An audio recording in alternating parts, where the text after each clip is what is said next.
What would teenage Susan think of grown-up Susan? I think she'd be pretty surprised. She'd probably be like, I thought you were gonna do sculpture. My father would take us basically cross country in the summers. So we would camp and hike and visit all these different, the Anasazi region, and painted desert and Death Valley. And you visit all the little villages and communities. You see ceramics and metal fabrication and jewelry art. So ever since I was young, I've been kind of tinkering. I studied traditional blacksmithing and glassblowing in Appalachia, and got obsessed with weaving and woodworking, and then worked professionally as a metal fabricator and glassblower before moving to New York.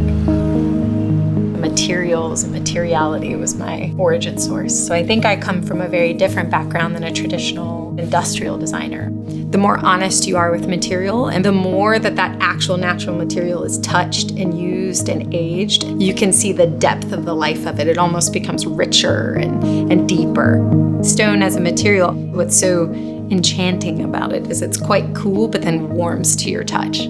That relationship with the wood is just so natural. They're both elements that you find side by side in nature, and so it just becomes something that feels quite familiar. I think the depth of that material and warmth, it calls for you to touch it more and use it more, and that's really where the experience is important. That's where the work is alive.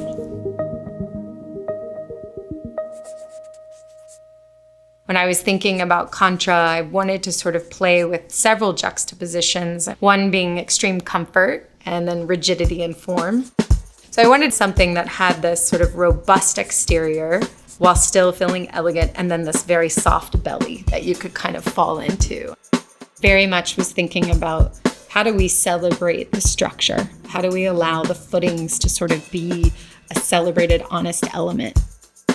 Penna comes from the word pinnet, and that is really about playing with that fenestration, which is like windows and mullions and kind of an architectural repetition that allows light through. So I wanted to think about how do I kind of use it as a structural element, similar to like a fern leaf. How do I create this lightness, this airiness, so that it feels, as you approach it, quite soft?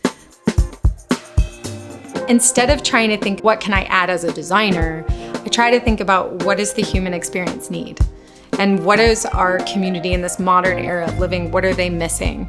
The object is not complete without the person, right? And so I think that there's something about creating that design, but then the second you add the human experience to it, it almost becomes more beautiful.